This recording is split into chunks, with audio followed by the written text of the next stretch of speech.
ਸਤਨਾਮ ਵਾਹਿਗੁਰੂ ਸਾਹਿਬ JIO.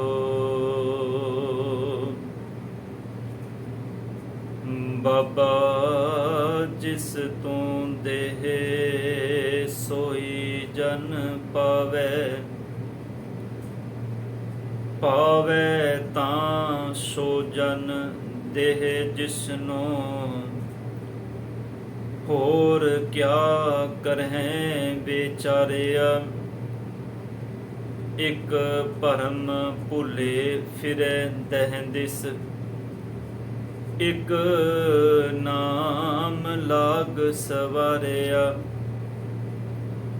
ਗੁਰ ਪ੍ਰਸਾਦੇ ਮਨ ਭਇਆ ਨਿਰਮਲ, ਜਿਨਾ ਪਾਣਾ ਪਾਵੈ। ਕਹਿ ਨਾਨਕ ਜਿਸ ਦੇਹ ਪਿਆਰੇ, ਸੋਈ ਜਨ ਪਾਵੈ। ਕਹਿ ਨਾਨਕ ਜਿਸ ਦੇਹ ਪਿਆਰੇ, ਸੋਈ ਜਨ ਪਾਵੈ। ਪਰਮ ਸਨਮਾਨਯੋਗ ਚਵਰ ਛਤਰ ਤਖਤ ਦੇ ਮਾਲਕ, ਧੰਨ ਧੰਨ ਸਾਹਿਬ ਸ੍ਰੀ ਗੁਰੂ ਗ੍ਰੰਥ ਸਾਹਿਬ ਪਾਤਸ਼ਾਹ ਜੀ ਸਤਿਗੁਰਾਂ ਦੀ ਪਾਵਨ ਪਵਿੱਤਰ ਮੁਕੱਦਸ ਨਿੱਘੀ ਗੋਦ ਅੰਦਰ ਸੁਭਾਈਮਾਨ ਗੁਰੂ ਸਰੂਪ ਗੁਰੂ ਪਿਆਰੀ ਸਾਧ ਸੰਗਤ ਜੀਓ। ਸਤਿਗੁਰਾਂ ਨੇ ਅਪਾਰ ਨਦਰ ਕੀਤੀ ਹੈ ਇਹਨਾਂ ਪਾਵਨ ਦੀਵਾਨਾਂ ਦੇ ਅੰਦਰ। ਸਤਿਗੁਰ ਕੀ ਅੰਮ੍ਰਿਤਮਈ ਬਾਣੀ ਦੇ ਕੀਰਤਨ ਗੁਰੂ ਸਵਾਰਿਆਂ ਪਾਸੋਂ ਆਪ ਜੀ ਸਰਵਨ ਕਰ ਰਹੇ ਸੋ। ਆਓ ਇਸੇ ਭਾਵਨਾ ਨਾਲ, ਇਸੇ ਅਕੀਦੇ ਨਾਲ, ਇਸੇ ਭਰੋਸੇ ਨਾਲ ਗੁਰੂ ਦੇ ਚਰਨਾਂ ਵਿੱਚ ਜੁੜ ਕੇ ਅੰਮ੍ਰਿਤਮਈ ਬਾਣੀ ਨੂੰ ਵਿਚਾਰਨ ਦਾ ਯਤਨ ਆਪਾਂ ਰਲ ਮਿਲ ਕੇ ਸਾਧ ਸੰਗਤ ਜੀ ਕਰਨਾ ਹੈ। ਸਤਿਗੁਰੂ ਗੁਰੂ ਅਮਰਦਾਸ ਪਾਤਸ਼ਾਹ ਜੀ ਦੀ ਮੁਬਾਰਕ ਰਚਨਾ ਤੋਂ ਉਚਾਰਨ ਕੀਤੀ ਇਹ ਪਾਵਨ ਅੰਮ੍ਰਿਤਮਈ ਬਾਣੀ ਆਨੰਦ ਸਾਹਿਬ ਜੀ ਦੀ ਬਾਣੀ ਅੰਦਰੋਂ 8ਵੀਂ ਪੌੜੀ ਦਾ ਪਾਠ ਆਪ ਜੀ ਨੇ ਸਰਵਨ ਕੀਤਾ ਹੈ। ਆਓ ਆਪ ਜਿਤਨੇ ਤਨ ਗੁਰੂ ਹਜ਼ੂਰੀ ਵਿੱਚ ਜੁੜ ਬੈਠੇ ਹੋ, ਕਰੋ ਕਿਰਪਾ ਅੰਮ੍ਰਿਤ ਬਾਣੀ ਦੀ ਵਿਚਾਰ ਆਰੰਭ ਕਰਨ ਤੋਂ ਪਹਿਲਾਂ ਸਾਰੇ ਹੀ ਆਪਣੀਆਂ ਮਨੋਬਿਰਤੀਆਂ ਨੂੰ ਇਕਾਗਰ ਕਰੋ ਔਰ ਬੜੇ ਪਿਆਰ ਨਾਲ ਆਖੋ ਜੀ ਸਤਨਾਮ। ਧੰਨ ਵਾਹਿਗੁਰੂ ਸਾਹਿਬ ਜੀਓ। ਧੰਨ ਗੁਰੂ ਅਮਰਦਾਸ ਪਾਤਸ਼ਾਹ ਜੀ ਨੇ ਅੱਜ ਇਸ ਪਾਵਨ ਪੌੜੀ ਦੇ ਅੰਦਰ ਜੋ ਅੰਮ੍ਰਿਤ ਉਪਦੇਸ਼ ਬਖਸ਼ਿਸ਼ ਕੀਤਾ ਹੈ, ਇਸ ਅੰਦਰ ਸਤਿਗੁਰੂ ਜੀ ਨੇ ਪਰਿਪੂਰਨ ਪਰਮਾਤਮਾ ਦੇ ਦਰ ਤੋਂ ਜਿਹੜੀ ਦਾਤ ਹੈ ਆਨੰਦ ਦੀ, ਪੂਰਨ ਖਿੜਾਓ ਦੀ ਦਾਤ, ਇਸ ਦਾਤ ਦਾ ਜ਼ਿਕਰ ਕਰਦਿਆਂ ਧੰਨ ਗੁਰੂ ਅਮਰਦਾਸ ਪਾਤਸ਼ਾਹ ਕਹਿੰਦੇ ਹਨ ਕਿ ਇਹ ਭਾਈ, ਇਹ ਦਾਤ ਕੋਈ ਮਨੁੱਖ ਜੇ ਇਹ ਆਖੇ ਵੀ ਮੈਂ ਯਤਨ ਕਰਕੇ ਇਸ ਦਾਤ ਨੂੰ ਆਪਣੇ ਜੀਵਨ ਵਿੱਚ ਪ੍ਰਾਪਤ ਕਰ ਲਵਾਂ,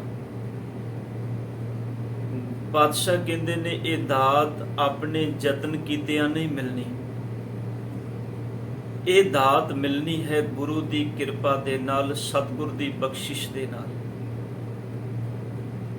ਧੰਨ ਗੁਰੂ ਅਮਰਦਾਸ ਪਾਤਸ਼ਾਹ ਜੀ ਦੇ ਇਹ ਮੁਬਾਰਕ ਬਚਨ ਨੇ। ਸਭ ਕਹਿੰਦੇ ਨੇ ਬਾਬਾ ਜਿਸ ਤੂੰ ਦੇਹ ਸੋਈ ਜਨ ਪਾਵੈ। ਬਾਬਾ ਫਰੀਦ ਸਾਹਿਬ ਜੀ ਦੇ 2 ਸ਼ਲੋਕ ਬਹੁਤ ਪਿਆਰੇ ਆਪ ਜੀ ਪਾਵਨ ਬਾਣੀ ਵਿੱਚ ਪੜ੍ਹਦੇ ਹੋ। ਇੱਕ ਸ਼ਲੋਕ ਬਾਬਾ ਫਰੀਦ ਸਾਹਿਬ ਜੀ ਦਾ ਉਚਾਰਨ ਕੀਤਾ ਹੈ ਤੇ ਦੂਸਰਾ ਸ਼ਲੋਕ ਧੰਨ ਗੁਰੂ ਅਮਰਦਾਸ ਪਾਤਸ਼ਾਹ ਜੀ ਦਾ ਨਾਲ ਉਚਾਰਨ ਕੀਤਾ ਹੋਇਆ ਹੈ। ਇਹ ਜੋ ਬਚਨ ਸਤਿਗੁਰ ਨੇ ਬਖਸ਼ਿਸ਼ ਕੀਤੇ ਨੇ, ਇਹਨਾਂ ਨੂੰ ਸਮਝਣ ਦੇ ਲਈ ਬਾਬਾ ਫਰੀਦ ਸਾਹਿਬ ਜੀ ਕਹਿੰਦੇ ਨੇ ਕਾਲੀ ਜਿਨੀ ਨ ਰਾਵਿਆ ਧੌਲੀ ਰਾਵੈ ਕੋਏ। ਕਰ ਸਾਈ ਸਿਉ ਬਿਰਹੜੀ ਰੰਗ ਨਿਵੇਲਾ ਹੋਏ। ਜਿਨ੍ਹਾਂ ਮਨੁੱਖਾਂ ਨੇ ਕਾਲੀ ਭਾਵ ਜਵਾਨੀ ਵਿੱਚ ਪ੍ਰਮਾਤਮਾ ਨੂੰ ਨਹੀਂ ਚੇਤੇ ਕੀਤਾ, ਬੁਢੇਪੇ ਵਿੱਚ ਉਹ ਪ੍ਰਮਾਤਮਾ ਨੂੰ ਚੇਤੇ ਕਰ ਲੈਣ। ਧੌਲੀ ਭਾਵ ਜਦੋਂ ਉਹਨਾਂ ਦੇ ਕੇਸ ਧੌਲੇ ਹੋ ਜਾਣ, ਚਿੱਟੇ ਹੋ ਜਾਣ, ਉਦੋਂ ਪ੍ਰਮਾਤਮਾ ਨੂੰ ਚੇਤੇ ਕਰ ਲੈਣ ਤੇ ਪੋਸੀਬਿਲਿਟੀ ਜਿਹੜੀ ਹੈ ਬਹੁਤ ਘਟ ਜਾਂਦੀ ਹੈ। ਸਾਧ ਸੰਗਤ ਜੀ, ਇੱਕ ਕਾਰਨ ਹੈ। ਬਾਬਾ ਫਰੀਦ ਸਾਹਿਬ ਜੀ ਨੇ ਇਹ ਬਚਨ ਅਚਨਚੇਤ ਨਹੀਂ ਕਹੇ। ਅਸਲ ਵਿੱਚ ਮਨੁੱਖ ਬਚਪਨ ਤੋਂ ਲੈ ਕੇ ਬੁਢੇਪੇ ਤੱਕ ਜਿਸ ਸੁਭਾਅ ਦੇ ਵਿੱਚ ਜੀਂਦਾ ਹੈ, ਜਿਸ ਅਵਸਥਾ ਦੇ ਵਿੱਚ ਜੀਂਦਾ ਹੈ, ਜਿਨ੍ਹਾਂ ਮਨੋਬਿਰਤੀਆਂ ਦੇ ਵਿੱਚੋਂ ਇਹ ਲੰਘਦਾ ਹੈ, ਉਹ ਮਨੋਬਿਰਤੀ ਇਹਦੇ ਅੰਦਰ ਪੱਕ ਜਾਂਦੀ, ਜਿਹਨੂੰ ਅਸੀਂ ਆਮ ਕਹਿੰਦੇ ਹਾਂ ਵੀ ਬੰਦੇ ਦਾ ਸੁਭਾਅ ਹੈ। ਹੁਣ ਜਿਹੜਾ ਸੁਭਾਅ ਹੈ ਇਹ 1-2 ਦਿਨ ਦੇ ਅੰਦਰ ਨਹੀਂ ਬਣਦਾ। ਸੁਭਾਅ ਬਣਨ ਦੇ ਲਈ ਸਮਾਂ ਲੱਗਦਾ ਹੈ। ਇਸ ਕਰਕੇ ਜਿਸ ਬੰਦੇ ਨੇ ਜਵਾਨੀ ਵਿੱਚ, ਬਚਪਨ ਵਿੱਚ ਰੱਬ ਨੂੰ ਚੇਤੇ ਨਹੀਂ ਕੀਤਾ, ਉਹ ਜਿਹੜੇ ਸੁਭਾਅ ਵਿੱਚ ਬਚਪਨ ਤੇ ਜਵਾਨੀ ਵਿੱਚ ਜੀ ਰਿਹਾ, ਯਕੀਨਨ ਹੈ ਕਿ ਜਿਸ ਦਿਨ ਉਹ ਬੁਢੇਪੇ ਵਿੱਚ ਜਾਏਗਾ, ਉਹ ਆਪਣੇ ਉਸੇ ਸੁਭਾਅ ਦੇ ਵਿੱਚ ਆਪਣਾ ਜੀਵਨ ਜਿਉਏਗਾ। ਤੇ ਬਾਬਾ ਫਰੀਦ ਸਾਹਿਬ ਜੀ ਕਹਿੰਦੇ ਨੇ, ਜਿਨ੍ਹਾਂ ਬਚਪਨ ਤੇ ਜਵਾਨੀ ਸੰਸਾਰ ਦੇ ਕਰਮ ਕਰਦਿਆਂ ਹੋਇਆਂ ਸੰਸਾਰਿਕ ਪਦਾਰਥਾਂ ਦੇ ਮੋਹ ਦੇ ਵਿੱਚ ਗਵਾ ਦਿੱਤੀ ਹੋਵੇ, ਉਹ ਬੁਢੇਪੇ ਵਿੱਚ ਰੱਬ ਨੂੰ ਚੇਤੇ ਕਰੇ। ਤੇ ਬਾਬਾ ਫਰੀਦ ਸਾਹਿਬ ਕਹਿੰਦੇ ਨੇ ਬੜਾ ਔਖਾ ਹੈ। ਪਰ ਧੰਨ ਗੁਰੂ ਅਮਰਦਾਸ ਪਾਤਸ਼ਾਹ ਜੀ ਨੇ ਬਹੁਤ ਪਿਆਰੇ ਬਚਨ ਕੇ ਅੱਗੇ ਸਾਹਿਬ ਕਹਿੰਦੇ ਨੇ, ਫਰੀਦਾ ਕਾਲੀ ਧੌਲੀ ਸਾਹਿਬ ਸਦਾ ਹੈ। ਗੁਰੂ ਅਮਰਦਾਸ ਪਾਤਸ਼ਾਹ ਜੀ ਨੇ ਬਾਬਾ ਫਰੀਦ ਸਾਹਿਬ ਜੀ ਦੇ ਬਚਨਾਂ ਨੂੰ ਕੱਟਿਆ ਨਹੀਂ, ਪਰ ਉਹਨਾਂ ਦੇ ਨਾਲ ਆਪਣੇ ਬਚਨ ਐਡ ਕਰਕੇ ਇਹ ਕਹਿ ਦਿੱਤਾ ਵੀ ਬਾਬਾ ਫਰੀਦ ਸਾਹਿਬ ਜੀ, ਇਹ ਗੱਲ ਸੱਚ ਹੈ ਕਿ ਕੋਈ ਜਵਾਨੀ ਤੇ ਬਚਪਨ ਆਪਣਾ ਅਜਾਈ ਗਵਾ ਦੇ ਤੇ ਬੁਢੇਪੇ ਵਿੱਚ ਉਸ ਸੁਭਾਅ ਤੋਂ ਬੰਦਾ ਬਚ ਨਹੀਂ ਸਕਦਾ। ਪਰ ਬਾਬਾ ਫਰੀਦ ਸਾਹਿਬ ਜੀ, ਆਪਣਾ ਲਾਇਆ ਭਿਰਮ ਨਾ ਲੱਗਈ, ਜੇ ਲੋਚੈ ਸਭ ਕੋਏ। ਇਹ ਆਪਣਾ ਲਾਇਆ ਪਿਆਰ ਨਹੀਂ ਕਿ ਬੰਦਾ ਆਖੇ ਵੀ ਮੈਂ ਰੱਬ ਨਾਲ ਪਿਆਰ ਕਰ ਲਿਆ ਤੇ ਪਿਆਰ ਹੋ ਗਿਆ। ਬੰਦਾ ਯਤਨ ਕਰਦਾ ਹੈ, ਇਹ ਭਿਰਮ ਪਿਆਲਾ ਖਸਮ ਕਾ ਜੈ ਪਾਵੈ। ਕਹਿੰਦੇ ਬਾਬਾ ਜੀ, ਇਹ ਪਿਆਲਾ ਪ੍ਰਮਾਤਮਾ ਦਾ ਹੈ। ਇਹ ਜਿਹੜੀ ਨਾਮ ਦੀ ਦਾਤ ਹੈ, ਇਹ ਜਿਹੜੀ ਆਨੰਦ ਦੀ ਦਾਤ ਹੈ, ਇਹ ਜਿਹੜੀ ਖੇੜੇ ਦੀ ਦਾਤ ਹੈ, ਇਹ ਉਸ ਪ੍ਰਮਾਤਮਾ ਦੀ ਦਾਤ ਹੈ। ਹੁਣ ਧਿਆਨ ਦੇਣਾ ਸਾਧ ਸੰਗਤ, ਗੱਲ ਹੋਰ ਪਕੜ ਵਿੱਚ ਆਏ। ਮੰਨ ਲਓ ਸਾਡੇ ਘਰ ਵਿੱਚ ਕੋਈ ਚੀਜ਼ ਨਹੀਂ ਤੇ ਅਸੀਂ ਆਪਣੇ ਕਿਸੇ ਗਵਾਂਢੀ ਦੇ ਘਰ ਵਿੱਚ ਕੋਈ ਚੀਜ਼ ਹੈਲਪ ਲੈਣ ਗਏ ਆ, ਕੋਈ ਚੀਜ਼ ਲੈਣ ਗਏ ਆ ਜਿੰਦੀ ਸਾਨੂੰ ਜ਼ਰੂਰਤ ਹੈ। ਜਦੋਂ ਅਸੀਂ ਗਵਾਂਢੀ ਦੇ ਘਰ ਚਲੇ ਗਏ, ਉਹਦੇ ਕੋਲੋਂ ਉਹ ਚੀਜ਼ ਮੰਗੀ ਤੇ ਜਿਹੜਾ ਸਾਡਾ ਨੇਬਰ ਹੈ, ਉਹ ਵਸਤੂ ਹੁਣ ਉਸ ਨੇਬਰ ਦੀ ਹੈ। ਉਹ ਚਾਹੇ ਤੇ ਸਾਨੂੰ ਦੇ ਸਕਦਾ ਹੈ, ਜੇ ਨਾ ਚਾਹੇ ਤੇ ਉਹ ਕਹਿ ਸਕਦਾ ਹੈ ਵੀ ਭਾਈ ਇਹ ਚੀਜ਼ ਮੇਰੀ ਹੈ, ਮੈਂ ਤੁਹਾਨੂੰ ਨਹੀਂ ਦੇਣੀ। ਹੁਣ ਧੰਨ ਗੁਰੂ ਅਮਰਦਾਸ ਪਾਤਸ਼ਾਹ ਜੀ ਕਹਿੰਦੇ ਨੇ, ਇਹ ਪਿਰਮ ਪਿਆਲਾ ਖਸਮ ਕਾ। ਫਰੀਦ ਜੀ, ਇਹ ਜਿਹੜਾ ਪਿਆਰ ਦਾ ਪਿਆਲਾ ਹੈ, ਇਹ ਖਸਮ ਦਾ ਹੈ, ਇਹ ਦਾਤ ਖਸਮ ਦੀ ਹੈ, ਜਿਹਨੂੰ ਗੁਰੂ ਅਰਜਨ ਸਾਹਿਬ ਕਹਿੰਦੇ ਨੇ, ਦਾਤੈ ਦਾਤ ਰੱਖੀ ਹੱਥ ਆਪਣੇ। ਪਾਤਸ਼ਾਹ ਕਹਿੰਦੇ ਨੇ, ਦਾਤੇ ਨੇ ਆਪਣੇ ਹੱਥ ਵਿੱਚ ਦਾਤ ਰੱਖੀ ਹੋਈ ਹੈ। ਹੁਣ ਜੈ ਪਾਵੈ ਤੈਂਦੇ, ਜਿਹੜਾ ਖਸਮ ਨੂੰ ਭਾ ਜਾਏਗਾ, ਜਿਹੜਾ ਖਸਮ ਦੇ ਅਕੋਰਡਿੰਗ ਜੀਵਨ ਜੀ ਲਏਗਾ, ਇਹ ਦਾਤ ਸੁਭਾਵਕ ਕਿ ਉਹਨੂੰ ਮਿਲ ਜਾਏਗੀ। ਹੁਣ ਬਾਬਾ ਫਰੀਦ ਸਾਹਿਬ ਜੀ ਦੇ ਬਚਨ ਜਿਹੜੇ ਨੇ, ਗੁਰੂ ਅਮਰਦਾਸ ਪਾਤਸ਼ਾਹ ਜੀ ਨੇ ਬਚਨ ਕਿਉਂ ਕਹੇ? ਅਸਲ ਵਿੱਚ ਬਾਬਾ ਅਮਰਦਾਸ, ਧੰਨ ਗੁਰੂ ਅਮਰਦਾਸ ਪਾਤਸ਼ਾਹ ਜੀ ਨੇ ਉਸ ਜੀਵਨ ਨੂੰ ਆਪਣੇ ਜੀਵਨ ਵਿੱਚ ਜਿਉਇਆ ਹੈ। 62 ਸਾਲ ਦੀ ਉਮਰ ਵਿੱਚ ਧੰਨ ਗੁਰੂ ਅੰਗਦ ਦੇਵ ਪਾਤਸ਼ਾਹ ਜੀ ਦੀ ਸ਼ਰਨ ਵਿੱਚ ਆਣਾ ਬਜ਼ੁਰਗੀ ਦੀ ਅਵਸਥਾ ਹੈ। ਧੰਨ ਗੁਰੂ ਅਮਰਦਾਸ ਪਾਤਸ਼ਾਹ ਜੀ ਦੇ ਕੇਸ ਧੌਲੇ ਹੋ ਚੁੱਕੇ ਨੇ। ਇਸ ਬਜ਼ੁਰਗੀ ਦੀ ਅਵਸਥਾ ਦੇ ਵਿੱਚ ਧੰਨ ਗੁਰੂ ਅੰਗਦ ਦੇਵ ਪਾਤਸ਼ਾਹ ਜੀ ਦੀ ਸ਼ਰਨ ਵਿੱਚ ਆਏ ਤੇ ਗੁਰੂ ਅੰਗਦ ਦੇਵ ਪਾਤਸ਼ਾਹ ਜੀ ਦੇ ਚਰਨਾਂ ਦੇ ਵਿੱਚ ਆਪਣੇ ਆਪ ਨੂੰ ਉਹਨਾਂ ਨੇ ਸਮਰਪਣ ਕਰ ਦਿੱਤਾ। ਆਪਣੇ ਆਪ ਨੂੰ ਗੁਰੂ ਅਮਰਦਾਸ ਪਾਤਸ਼ਾਹ ਜੀ ਨੇ ਗੁਰੂ ਅੰਗਦ ਦੇਵ ਸਾਹਿਬ ਜੀ ਦੇ ਚਰਨਾਂ ਦੇ ਵਿੱਚ ਸਮਰਪਿਤ ਕਰ ਦਿੱਤਾ ਜਦੋਂ ਸਤਿਗੁਰ ਜੀ ਸਮਰਪਿਤ ਹੋ ਗਏ, ਹੁਣ ਜੋ ਗੁਰੂ ਅੰਗਦ ਦੇ ਪਾਤਸ਼ਾਹ ਜੀ ਹੁਕਮ ਕਰਦੇ ਨੇ, ਧੰਨ ਗੁਰੂ ਅਮਰਦਾਸ ਪਾਤਸ਼ਾਹ ਜੀ ਨੂੰ ਉਸ ਹੁਕਮ ਨੂੰ ਖਿੜੇ ਮੱਥੇ ਪ੍ਰਵਾਨ ਕਰ ਲੈਂਦੇ ਨੇ। ਹੁਣ ਇਸ ਗੱਲ ਦਾ ਦਾਅਵਾ ਨਹੀਂ ਕਰਦੇ ਵੀ ਨਹੀਂ ਮੈਂ ਵੱਡਾ ਹਾਂ ਉਮਰ ਵਿੱਚ ਤੇ ਗੁਰੂ ਅੰਗਦ ਦੇ ਪਾਤਸ਼ਾਹ ਜੀ ਤੁਸੀਂ ਛੋਟੇ ਹੋ, ਜਾਂ ਮੇਰੇ ਕੇਸ ਧੌਲੇ ਹੋ ਗਏ ਨੇ ਤੇ ਤੁਹਾਡੇ ਕੇਸ ਚਿੱਟੇ ਨੇ, ਤੁਸੀਂ ਅਜੇ ਜਵਾਨੀ ਵਿੱਚ ਹੋ। ਧੰਨ ਗੁਰੂ ਅਮਰਦਾਸ ਪਾਤਸ਼ਾਹ ਜੀ ਇਸ ਗੱਲ ਦਾ ਦਾਅਵਾ ਕਿਤੇ ਵੀ ਨਹੀਂ ਕਰਦੇ। ਹੁਣ ਧੰਨ ਗੁਰੂ ਅੰਗਦ ਦੇਵ ਪਾਤਸ਼ਾਹ ਜੀ ਜੇ ਦੇਖਿਆ ਜਾਏ ਤਾਂ ਰਿਸ਼ਤੇ ਦੇ ਵਿੱਚ ਵੀ ਧੰਨ ਗੁਰੂ ਅਮਰਦਾਸ ਪਾਤਸ਼ਾਹ ਜੀ ਦੇ ਕੁੜਮੀ ਲੱਗਦੇ ਨੇ ਨਾ, ਕਿਉਂਕਿ ਗੁਰੂ ਅਮਰਦਾਸ ਪਾਤਸ਼ਾਹ ਜੀ ਦੇ ਭਤੀਜੇ ਦੇ ਨਾਲ ਧੰਨ ਗੁਰੂ ਅੰਗਦ ਦੇਵ ਪਾਤਸ਼ਾਹ ਜੀ ਦੀ ਬੱਚੀ ਬੀਬੀ ਅਮਰੋ ਦਾ ਵਿਆਹ ਹੋਇਆ। ਹੁਣ ਰਿਸ਼ਤੇ ਵਿੱਚ ਵੀ ਕੁੜਮ ਨੇ, ਪਰ ਧੰਨ ਗੁਰੂ ਅਮਰਦਾਸ ਪਾਤਸ਼ਾਹ ਜੀ ਨੇ ਕੁੜਮਾਚਾਰੀ ਨੂੰ ਪਾਸੇ ਰੱਖ ਦਿੱਤਾ। ਕਿਉਂ? ਕਿਉਂਕਿ ਗੁਰੂ ਦੇ ਹੁਕਮ ਨੂੰ ਕਮਾਣਾ ਹੈ, ਗੁਰੂ ਦੇ ਹੁਕਮ ਨੂੰ ਖਿੜੇ ਮੱਥੇ ਪ੍ਰਵਾਨ ਕਰਨਾ ਹੈ। ਤੇ ਜਦੋਂ ਪ੍ਰਵਾਨ ਕੀਤਾ, ਸੱਚ ਵਿੱਚ ਗੁਰੂ ਅਮਰਦਾਸ ਪਾਤਸ਼ਾਹ ਜੀ ਨੇ ਇਹ ਬਚਨ ਸੁੱਤੇ ਸਿੱਧ ਨਹੀਂ ਕਹੇ। ਧੰਨ ਗੁਰੂ ਅਮਰਦਾਸ ਪਾਤਸ਼ਾਹ ਜੀ ਨੇ ਇਹਨਾਂ ਬਚਨਾਂ ਨੂੰ ਆਪਣੇ ਜੀਵਨ ਵਿੱਚ ਸਾਧ ਸੰਗਤ ਜੀ ਕਮਾਇਆ ਹੈ। ਕਮਾਉਣ ਤੋਂ ਬਾਅਦ ਧੰਨ ਗੁਰੂ ਅਮਰਦਾਸ ਪਾਤਸ਼ਾਹ ਜੀ ਨੇ ਇਹ ਬਚਨ ਪਰੋਸ ਕੇ ਸਾਡੇ ਸਾਹਮਣੇ ਰੱਖੇ ਨੇ।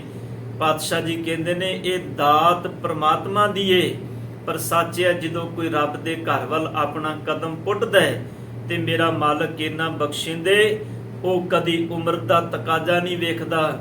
ਉਹ ਇਹ ਨਹੀਂ ਵੇਖਦਾ ਇਸ ਬੰਦੇ ਨੇ ਸਾਰੀ ਜ਼ਿੰਦਗੀ ਆਪਣੀ ਅਜ਼ਾਈ ਗਵਾ ਦਿੱਤੀ ਏ। ਧੰਨ ਗੁਰੂ ਗ੍ਰੰਥ ਸਾਹਿਬ ਜੀ ਕਹਿੰਦੇ ਨੇ ਜਿਹੜਾ ਗੁਰੂ ਵੱਲ ਤੁਰਿਆ ਏ, ਮੇਰਾ ਮਾਲਕ ਭੱਜ ਕੇ ਉਹਨੂੰ ਆਪਣੀ ਗਲਵਕੜੀ ਵਿੱਚ ਲੈ ਲੈਂਦਾ ਹੈ। ਤੁਸੀਂ ਭਾਈ ਸਾਹਿਬ ਭਾਈ ਗੁਰਦਾਸ ਜੀ ਦੇ ਬਚਨ ਪੜ੍ਹਦੇ ਹੋ। ਭਾਈ ਸਾਹਿਬ ਭਾਈ ਗੁਰਦਾਸ ਜੀ ਕਹਿੰਦੇ ਨੇ ਚਰਨ ਸ਼ਰਨ ਗੁਰ ਏਕ ਪੈਂਡਾ ਜਾਏ ਚੱਲ, ਸਤ ਗੁਰ ਕੋਟ ਪੈਂਡਾ ਆਗੇ ਹੋਏ ਲੇਤ ਹੈ। ਤੂੰ ਗੁਰੂ ਵੱਲ ਇੱਕ ਕਦਮ ਪੁੱਟ, ਪਰਮਾਤਮਾ ਬੜਾ ਬਖਸ਼ਿੰਦੇ, ਉਹ ਹਜ਼ਾਰਾਂ ਕਦਮ ਪੁੱਟੇਗਾ ਤੇ ਤੈਨੂੰ ਆਪਣੀ ਗਲਵਕੜੀ ਵਿੱਚ ਲੈ ਲਏਗਾ। ਇਹਦੇ ਲਈ ਤੈਨੂੰ ਆਪਣਾ ਆਪਾ ਗੁਰੂ ਦੇ ਚਰਨਾਂ ਵਿੱਚ ਸੌਂਪਣਾ ਪੈਣਾ ਹੈ। ਤਾਂ ਹੀ ਇੱਥੇ ਅੱਜ ਗੁਰੂ ਅਮਰਦਾਸ ਜੀ ਕਹਿੰਦੇ ਨੇ ਬਾਬਾ ਜਿਸ ਤੂੰ ਦੇਹ ਸੋਈ ਜਨ ਪਾਵੇ। ਹੇ ਬਾਬਾ, ਹੇ ਭਾਈ, ਹੇ ਮੇਰੇ ਮਾਲਕ ਅਕਾਲ ਪੁਰਖ ਪਰਿਪੂਰਨ ਪਰਮਾਤਮਾ ਜੀ, ਬਾਬਾ ਸ਼ਬਦ ਜਿਹੜਾ ਹੈ ਉਹ ਪਰਮਾਤਮਾ ਨੂੰ ਸੰਬੋਧਨ ਸ਼ਬਦ ਹੈ।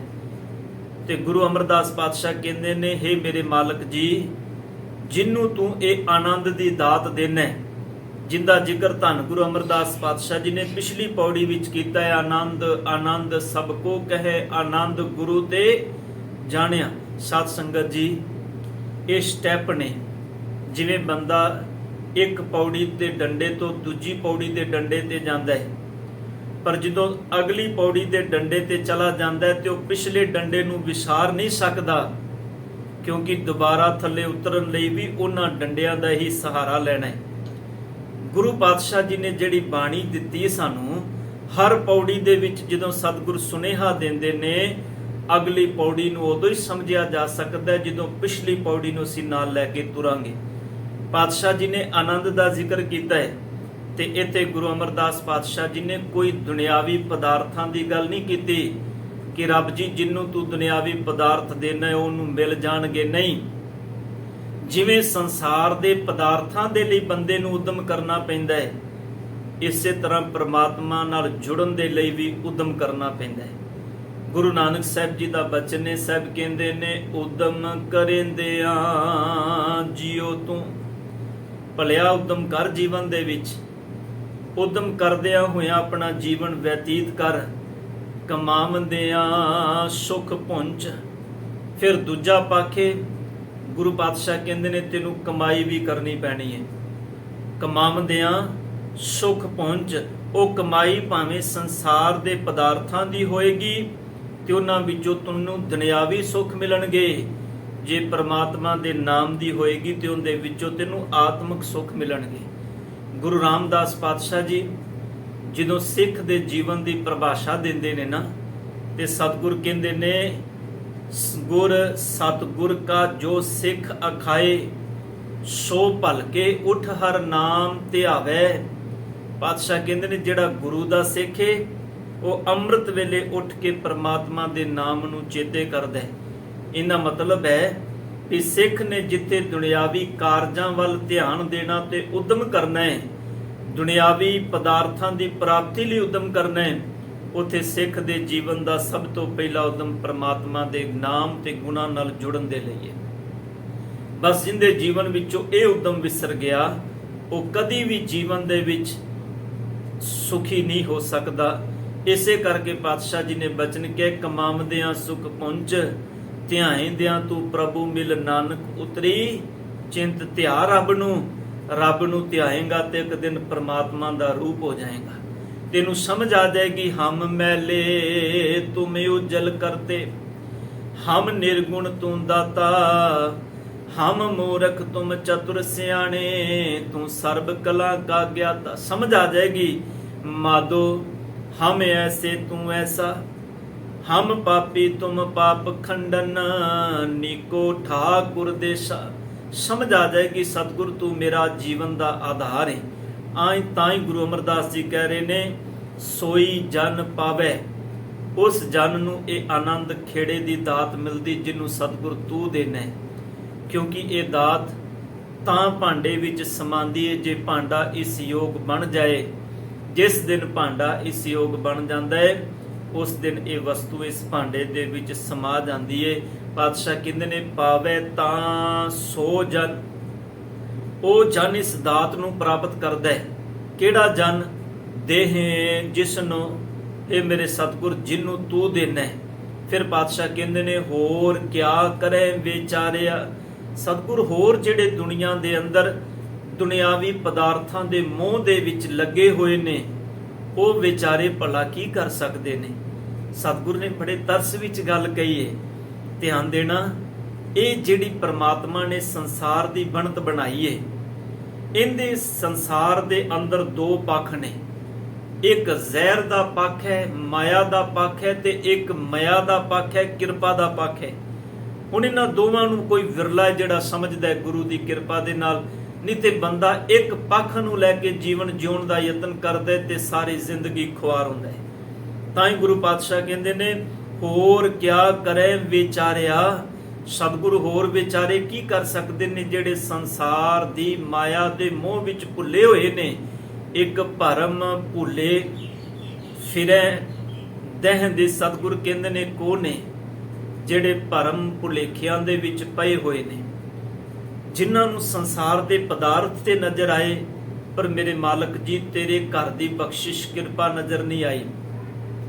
जिन्होंने पदार्थों का रस ते नजर आ गया, पर इन्हां पदार्थों के अंदर रस भरन वाला नजर नहीं आया। जिन्होंने दातां ते नजर आ गईयां, पर दाता नजर नहीं आया। एक वो ने जिहड़े भरम ते भुलेखियां विच पै गए, पर सतगुर कहंदे ने, एक भरम भुले फिरे दह दिस, एक नाम लाग सवारिया। एक ओ ने जिहड़े नाम नाल लग गए, जिन्हों पातशाह कहंदे ने, जिन्नी नाम ध्याया गए मशक्कत काल। एक ओ जिन्हां ने नाम नाल सुरत नूं जोड़ लिया, समझ आ गई। जिन्हां ने जीवन दे दोनों पैंडियां विचों अपने जीवन दा तत वेख लिया, समझ लिया। जिन्हें वेख लिया भी इस माया बिख तो तां बच सकना है जे नाम आधार होएगा। ते जिन्हें वेख लिया, गुरु अमरदास जी कहते ने, एक नाम लाग सवारिया। उन्होंने नाम नाल जुड़ के अपने आप नूं सवार लिया, उन्हां दा अंदर सवर गया, उन्हां दे अंदर मालक परमात्मा रब प्रगट हो गया। ते पातशाह जी कहते ने, गुर प्रसादी मन भया निर्मल। हुण गुरु अमरदास पातशाह जी ने सारी गल जिहड़ी ना वो प्रगट कर दी। पातशाह कहते ने, ये जिहड़े नाम लाग सवारिया ने ना, जिन्हां ने नाम दे विच लग के सवारिया है, गुरु पातशाह कहते ने एवें नहीं सवर गए, सुते सिद्ध नाम विच नहीं जुड़ गए हो। पातशाह कहते ने, गुर प्रसादी, गुरु दी किरपा दे नाल, गुरु दी बख्शिश दे नाल, गुरु दी रहमत दे नाल, गुर प्रसादी मन भया निर्मल। उन्हां दा मन निर्मल हो गया। गुरु दी किरपा नाल उन्होंने अपने मन दे अंदर दी मलीनता नूं वेख लिया, उन्होंने समझ आ गई। ध्यान देना साध संगत, जिवें बंदा किसी शीशे दे सामने खड़ा हुंदा है, ते जदों शीशे दे सामने खड़ा हो जाए ਉਹਨੂੰ ਆਪਣੇ ਚਿਹਰੇ ਦੀਆਂ ਊਣਤਾਈਆਂ, ਚਿਹਰੇ ਦੇ ਦਾਗ ਨਜ਼ਰ ਆ ਜਾਂਦੇ ਨੇ। ਉਹਨੂੰ ਪਤਾ ਲੱਗ ਜਾਂਦਾ ਹੈ ਮੇਰਾ ਚਿਹਰਾ ਕਿੱਥੋਂ ਸਵਾਰਨ ਵਾਲਾ ਹੈ। ਉਹ ਸੀਸੇ ਦੇ ਸਾਹਮਣੇ ਖੜਾ ਹੋ ਕੇ ਆਪਣੇ ਆਪੇ ਨੂੰ ਸਵਾਰਦਾ ਹੈ।